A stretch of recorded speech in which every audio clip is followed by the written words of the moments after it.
Chapter number 1 ભાગીદારી વિષય પ્રવેશ એમાંથી ખૂબ જ અગત્યના આપણે એમસીક્યુ લીધેલા છે એટલે આ એમસીક્યુની તૈયારી કેવી રીતના કરવાની જોઈ લેજો. ફક્ત સાંભળીને પણ તમને આવડી જશે એટલે ધ્યાન આપજો. ભાગીદારોની મૂડી પરનું વ્યાજ એ ભાગીદાર માટે શું કહેવાય?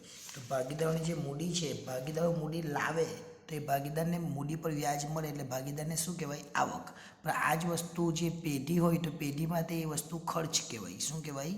ખર્ચ. કઈ પદ્ધતિમાં મૂડીની રકમ બદલાતી હોવાથી મૂડી પર દર વર્ષે વ્યાજ બદલાતું રહે? તો જો અસ્થિર મૂડી ખાતાની પદ્ધતિ હોય તો મૂડી બદલાતી રહી એટલે મૂડી પર વ્યાજ બદલાતું રહે, પણ સ્થિર હોય તો મૂડી પર વ્યાજ બદલાતું નથી. તો શું આવશે આપણો? અસ્થિર મૂડી ખાતાની પદ્ધતિ. હંગામી મૂડી પ્રથામાં ભાગીદારના ભાગનો નફો કયા ખાતે લઈ જવામાં આવે? જો હંગામી હોય તો ભાગીદારનો નફો ક્યાં લઈ જવામાં આવે?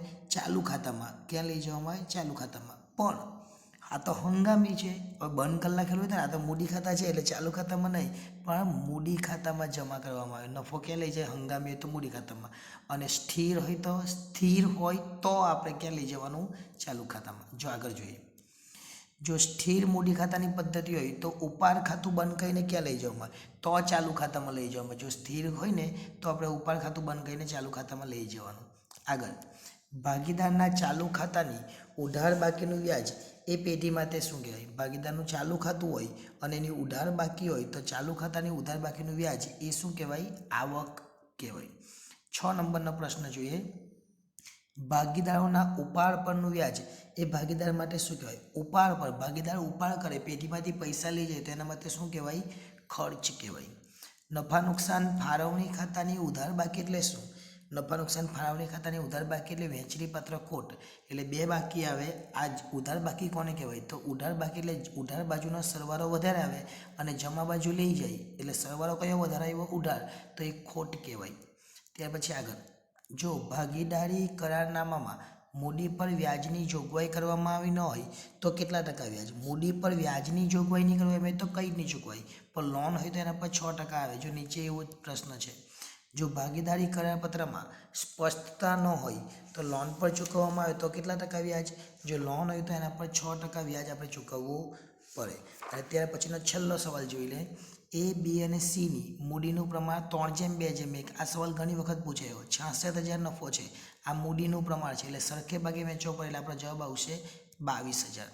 ત્યાર પછીના કેટલાક સવાલો લીધેલા છે એ પણ અગત્યના છે. દરેક ભાગીદાર બીજા ભાગીદારનો શું કહેવાય? દરેક ભાગીદાર છે એ એકબીજાનો શું કહેવાય? તો પ્રતિસ્પર્ધી નહીં કહેવાય પણ પ્રતિનિધિ કહેવાય. એકની હોય તો બીજો કામ કરી લે. ભાગીદારીમાં પેઢીના સંચાલકો કોણ હોય છે? પેઢીના સંચાલકો એ કોણ છે? તો માલિકો હોય છે. ભાગીદારી પેઢીના ભાગીદારોની જવાબદારી કેવી છે? ભાગીદારી પેઢીના ભાગીદારોની જવાબદારી કેવી? અમર્યાદિત છે. એ લોકોની મર્યાદિત જવાબદારી, એ લોકો બધું જ કામ કરવું પડે, અમર્યાદિત છે. કયું ખાતું એ નફા નુકસાન ખાતાનો જ એક ભાગ છે? તો નફા નુકસાન ફાળવણી ખાતું એ નફા નુકસાન ખાતાનો જ એક ભાગ છે. વહેંચણી પાત્ર નફો એ કયા ખાતાની કઈ બાકી? તો વહેંચણી પાત્ર નફો છે, નફો એનો મતલબ શું થયો? વહેંચણી પાત્ર નફો નફા નુકસાન ફાળવણી ખાતાની જમા બાકી, કેમ કે નફા નુકસાન ફાળવણી ખાતું આવે એની 2 બાકી આવે તો આ જમા બાકી હોય તો આપણે આ બાજુ લાવીએ એટલે વહેંચણી પાત્ર નફો કહેવાય. ત્યાર પછી ભાગીદારી પેઢીમાં ભાગીદારોના મૂડી ખાતા રાખવાની કેટલી પદ્ધતિ? તો મૂડી ખાતા રાખવાની 2 પદ્ધતિ, સ્થિર અને અસ્થિર.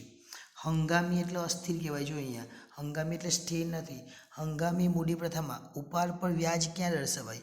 તો ઉપાડ પર વ્યાજ મૂડી ખાતામાં લખાય અને મૂડી ખાતામાં મૂડીની નીચે મૂડી પર વ્યાજ, એ રીતના ઉપાડની નીચે ઉપાડ પર વ્યાજ એટલે મૂડી ખાતાની ઉધાર બાજુ પર. હંગામી મૂડી પ્રથામાં ભાગીદારના ભાગની ખોટ કયા ખાતે લઈ જવામાં આવે? ભાગીદારના ભાગની ખોટ એ કયા ખાતે લઈ જવાનું? તો મૂડી ખાતાની ઉધાર બાજુ જે પણ લઈ જવામાં આવે. 9મો સવાલ છે. ભાગીદારોના મૂડી ખાતા સ્થિર હોય ત્યારે ભાગીદારે આપવાનો પગાર કયા ખાતે લઈ જાય? તો મૂડી ખાતેની જગ્યા હવે ચાલુ ખાતે આવવાનું. સ્થિર મૂડી ખાતા પદ્ધતિમાં મૂડી પર વ્યાજ કયા ખાતે નોંધાય? સ્થિર મૂડી ખાતાની પદ્ધતિ હોય તો મૂડી પર વ્યાજ ક્યાં લખાય? તો ચાલુ ખાતે લખાય. સ્થિર મૂડી ખાતાની પદ્ધતિમાં મૂડીની વધઘટ અંગેના હવાલાની અસર ક્યાં આપવામાં આવે? મૂડીની વધઘટ હોય તો મૂડીની વધઘટ તો મૂડીમાં સ્થિર મૂડી ખાતે જ આપવામાં આવે. મૂડીની દરેક અસર એમ જ આવે. સામાન્ય રીતે ભાગીદારના મૂડી ખાતાની કઈ બાકી હોય? તો મૂડી ખાતાની બધાને જ ખબર, મૂડી ખાતાની જમા બાકી, આ ચાલુ ખાતાની બંને બાકી હોઈ શકે. સામાન્ય રીતે ચાલુ ખાતાની કઈ બાકી આવે? તો ચાલુ ખાતાની ઉધાર અને જમા બંને બાકી આવી શકે.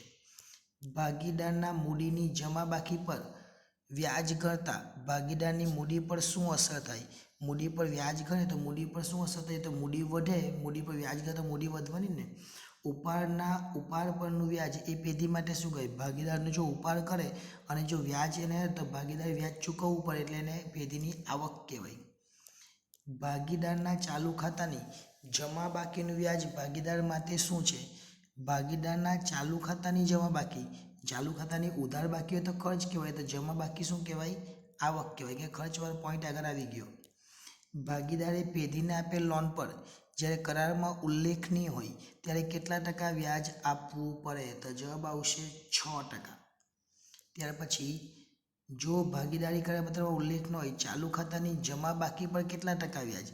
ચાલુ ખાતાની જમા બાકી હોય તો કેટલા ટકા વ્યાજ? તો ચાલુ ખાતા પર કોઈ વ્યાજ ગણાય નહીં. જો ભાગીદારી કરારપત્રમાં ઉલ્લેખ ન હોય તો સક્રિય ભાગીદારને નફા પર કેટલા ટકા કમિશન આપવામાં આવે? કમિશન ન મળે, એને કમિશન આપવામાં આવે નહીં. અને છેલ્લો સવાલ, ભાગીદારી વચ્ચે કરારનામું ન થયેલ હોય ત્યારે ભાગીદારો વચ્ચે નફો નુકસાન કયા પ્રમાણમાં વેચાય? નફો નુકસાન કરાર નહીં થયેલો હોય તો સરખા પ્રમાણમાં વેચાય. એટલે આ હતો આપણો જે ચેપ્ટર નંબર 1 છે એના MCQ. બસ આટલા તમે MCQ કરજો એટલે ચેપ્ટર નંબર 1માંથી જો MCQ પૂછાય તો તમને કોઈ પણ જાતની મુશ્કેલી થાય નહીં. આભાર.